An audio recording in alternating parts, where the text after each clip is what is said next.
آج ہم پڑھیں گے اہمیت نماز کے بارے میں۔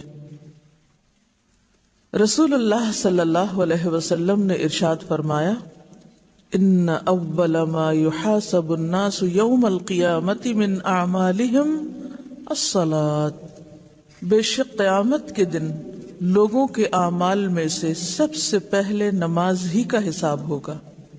یعنی قیامت کے دن جو امتحان کا دن ہے، اس دن کا پہلا پرچہ آپ کو ڈیٹ شیٹ دی جا رہی یوم القیامہ کی کہ پہلا پیپر نماز کا ہے۔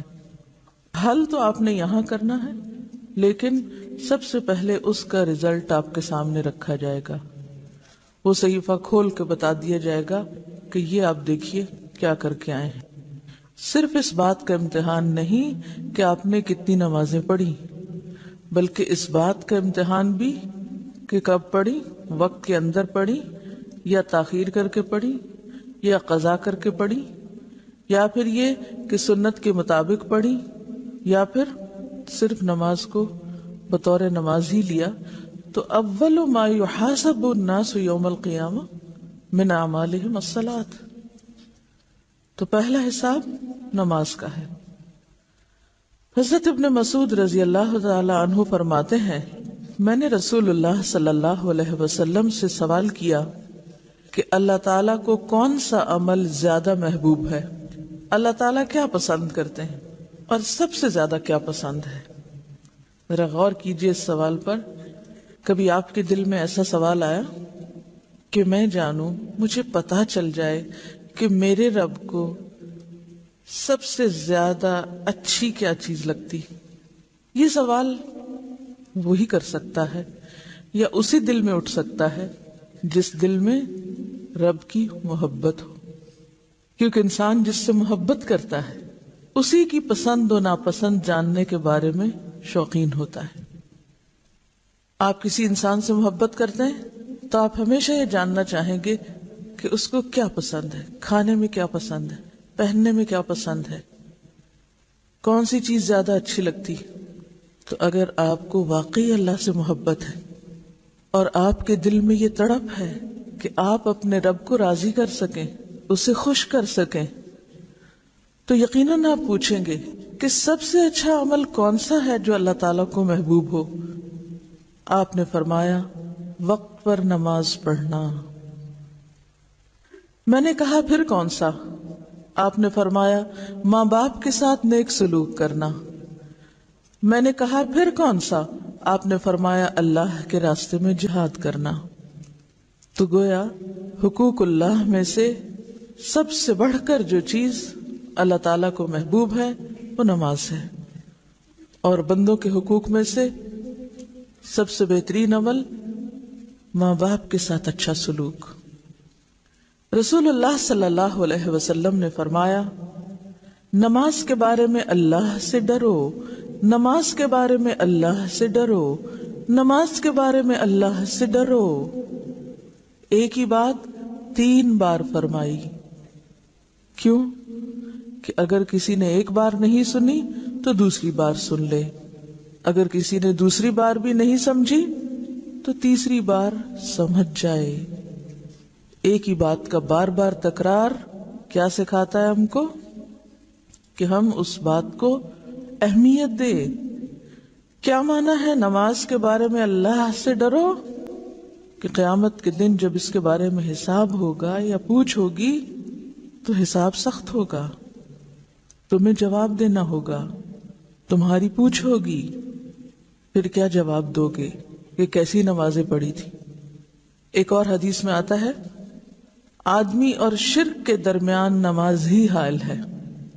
اب دیکھیے 3 طرح اس بات کو کہا گیا ہے، کفر، شرک اور منافقت۔ ان تینوں چیزوں سے برات کے لیے ثبوت کس چیز سے دینا ہے؟ نماز سے۔ یعنی کفر سے بری ذمہ بھی انسان کب ہوگا؟ جب نماز ادا کرے گا۔ منافقت سے بھی کب نکلے گا؟ جب نماز درست ہوگی۔ شرک سے بھی کب پاک ہوگا؟ جب نماز درست ہوگی۔ یا دوسرے لفظوں میں نماز انسان کو شرک سے بچانے والی ہے۔ سورۃ الروم میں اللہ تعالیٰ فرماتے ہیں، اقیموا الصلاۃ ولا تکونوا من المشرکین، نماز قائم کرو اور مشرکین میں سے نہ ہو جاؤ، مشرک نہ بنو۔ تو گویا نماز کا نہ پڑھنا جہاں کفر بھی ہے، وہاں نماز کا نہ پڑھنا منافقت کی علامت بھی ہے، اور اسی طرح نماز نہ پڑھنا شرک بھی ہے۔ تو ترک نماز معمولی جرم نہیں، تمام خرابیوں کا مجموعہ ہے۔ جو خرابیوں کی بنیاد یا جڑ ہے ان سب کو سمبلائز کرتا ہے۔ پھر فرمایا نماز دین کا ستون ہے، جس طرح ستون پر ایک عمارت کھڑی ہوتی ہے اسی طرح نماز ہے تو دین ہے، نماز نہیں تو دین بھی نہیں۔ پہلے کفر، منافقت اور شرک کی بات کی گئی، اور اب دین کی اصل بتائی گئی کہ دین کی اصل کس پر قائم ہے؟ نماز پر۔ نماز کے بغیر کسی شخص کے دیندار ہونے کا کوئی تصور نہیں۔ قیامت کے دن جب اللہ تعالیٰ بعض دوزخیوں پر رحمت کرنے کا ارادہ فرمائے گا تو فرشتوں کو حکم دے گا کہ وہ دوزخ سے ایسے لوگوں کو باہر نکال لیں جو اللہ کی عبادت کیا کرتے تھے۔ فرشتے انہیں نشان سجدہ سے پہچان کر دوزخ سے نکال دیں گے۔ یعنی بعض لوگ ایمان والے ہوں گے، نماز بھی پڑھتے ہوں گے، لیکن کچھ اور قصور یا جرائم ایسے کیے ہوں گے انہوں نے کہ ان کی وجہ سے وہ جہنم رسید ہوں گے۔ پھر جب وہ اپنے قصوروں یا گناہوں کی سزا بھگت چکیں گے اور اللہ تعالیٰ ارادہ فرمائیں گے کہ اب ان کو واپس نکال لیا جائے، تو فرشتوں کو حکم دیا جائے گا کہ جائیں ان کو جہنم سے ڈھونڈ کے نکال لائیں۔ اب فرشتے جائیں گے، دیکھیں گے کہ کہاں ہیں وہ لوگ، تو ان کو کہاں سے پہچانیں گے؟ کن بیجز سے؟ سجدے کے نشان کے بیج سے۔ یہ ہیں وہ لوگ، ان کو نکال لیا جائے، کیونکہ سجدے کی جگہوں پر اللہ تعالیٰ نے دوزخ کو حرام کر دیا ہے، وہاں آگ کا کچھ اثر نہ ہوگا۔ یعنی سجدے کے جو نشان ہیں یا سجدے کی جو جگہیں ہیں، مثلاً ہاتھ ہیں، گھٹنے ہیں، 7 اعضاء پہ سجدہ ہوتا ہے نا، تو جن اعضاء پہ سجدہ ہوتا ہے، ماتھا، ناک، ہاتھ، گھٹنے، پاؤں، تو ان جگہوں پہ آگ نہیں لگے گی، یعنی وہ ایک طرح سے فائر پروف ہوں گے۔ فرمایا سب سے افضل عمل اول وقت پر نماز پڑھنا ہے۔ فرمایا جب آدمی نماز کے لیے کھڑا ہوتا ہے تو رحمت الہی اس کی طرف متوجہ ہو جاتی ہے۔ یعنی جو شخص یہ چاہتا ہو کہ اللہ تعالیٰ اس پر نظر رحمت فرمائے، اسے چاہیے کہ نماز میں کھڑا ہو جائے۔ جب بھی غم، دکھ، تکلیف اور پریشانی کی کثرت ہو تو نماز کے لیے کھڑے ہو جائیں، کیونکہ نبی صلی اللہ علیہ وسلم کا طریقہ یہی تھا۔ فرمایا میرے پاس جبریل آئے اور کہنے لگے اے محمد صلی اللہ علیہ وسلم، خواہ کتنا ہی آپ زندہ رہیں، آخر ایک دن مرنا ہے، اور جس سے چاہیں کتنی ہی محبت کریں، آخر ایک دن جدا ہونا ہے، اور آپ جیسا بھی عمل کریں اس کا بدلہ ضرور ملنا ہے، اور اس میں کوئی تردد نہیں کہ مومن کی شرافت تہجد کی نماز میں ہے، اور مومن کی عزت لوگوں کے مال سے استغنا برتنے میں ہے۔ پہلے تو زندگی کے کچھ حقائق بتائے کہ یہ تو ہونا ہی ہے، موت بھی ضرور آنی ہے، عزیز ترین لوگوں سے بھی لازماً جدا ہونا ہے، دس از فیکٹ آف لائف، اور اعمال کا بدلہ بھی ضرور ملنا ہے۔ اسی کے لیے تو اللہ نے یوم الدین رکھا۔ تو پھر انسان کرے کیا کہ اپنے رب سے تعلق درست کرے، اور دوسری طرف لوگوں کے مال سے بے نیاز ہو جائے، لوگوں کو ملنے والی دنیا پر غمگین نہ ہو، نہ اس کی حرص رکھے، نہ اس کی طرف نظر اٹھائے، اور نہ ہی کوئی دل میں لالچ ہو۔ رسول اللہ صلی اللہ علیہ وسلم فرماتے ہیں میں نے خواب میں اپنے بابرکت اور بلند قدر پروردگار کو بہترین صورت میں دیکھا، بس اس نے کہا اے محمد، میں نے کہا اے میرے رب میں حاضر ہوں۔ اللہ نے فرمایا مقرب فرشتے کس بات میں بحث کر رہے ہیں، یعنی کس موضوع پر ڈسکشن جاری ہے؟ میں نے کہا میں نہیں جانتا۔ اللہ تعالیٰ نے 3 بار پوچھا، میں نے ہر بار یہی جواب دیا۔ پھر میں نے اللہ تعالیٰ کو دیکھا کہ اس نے اپنا ہاتھ میرے کندھوں کے درمیان رکھا، یہاں تک کہ میں نے اللہ تعالیٰ کی انگلیوں کی ٹھنڈک اپنی چھاتی کے درمیان محسوس کی۔ پھر میرے لیے ہر چیز ظاہر ہو گئی اور میں نے سب کو پہچان لیا۔ پھر فرمایا اے محمد، میں نے کہا میرے رب میں حاضر ہوں۔ اللہ نے فرمایا مقرب فرشتے کس بات میں بحث کر رہے ہیں؟ میں نے کہا کفارات یعنی گناہوں کا کفارہ بننے والی نیکیوں کے بارے میں۔ اللہ نے فرمایا وہ کیا ہے؟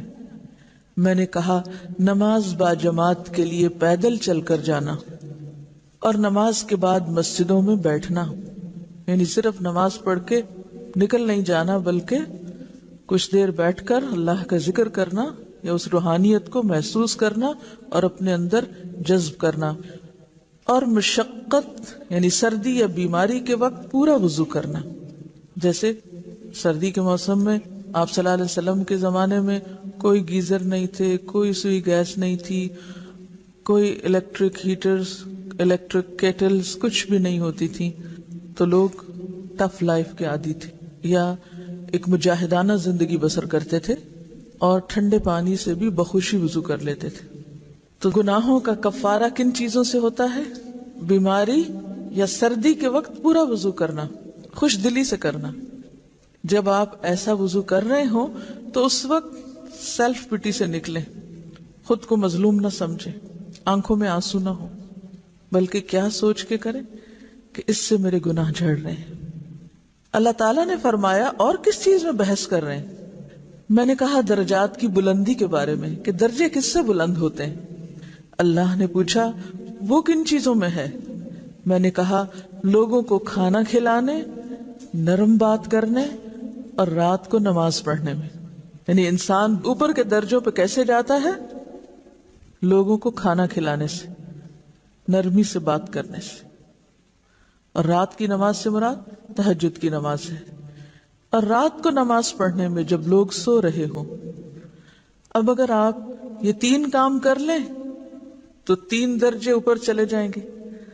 اگر 3 نہیں کر سکتے تو 2 کر لیں، 2 نہیں کر سکتے تو کم از کم 1 تو کریں۔ مثلاً آپ کے پاس مال نہیں، آپ خود بھی کھانے کے لیے دوسروں کے محتاج ہیں، آپ کہاں سے کھلائیں دوسرے کو؟ اگرچہ انسان اس میں سے بھی لقمہ 2 لقمے دوسرے کو دے سکتا ہے، لیکن اگر نہیں تو دوسری چیز پر تو کچھ خرچ نہیں آتا، اور وہ کیا ہے؟ نرم بات کرنا۔ ایک ہی بات انسان 2 طریقوں سے کر سکتا ہے، سختی سے روب جھاڑ کر، چیخ چلا کے، اور نرمی سے۔ فرق صرف آپ کے اپنے مزاج کا ہے، آپ کی سوچ کا ہے، آپ کے اندر کی تبدیلی کا ہے۔ آپ کا ڈیسیژن ہے کہ آپ ایک ہی بات کو کیسے کہنا چاہتے ہیں۔ ہاں، اگر آپ نرم بات کریں گے، آرام سے بات کریں گے تو آپ کے درجات بلند ہوتے چلے جائیں گے، لوگوں کے دلوں میں بھی بلند ہوں گے۔ ایسا نہیں کہ صرف آخرت میں، دنیا میں بھی انسان کا مرتبہ بڑھنے لگتا ہے، وہ معزز ہو جاتا ہے۔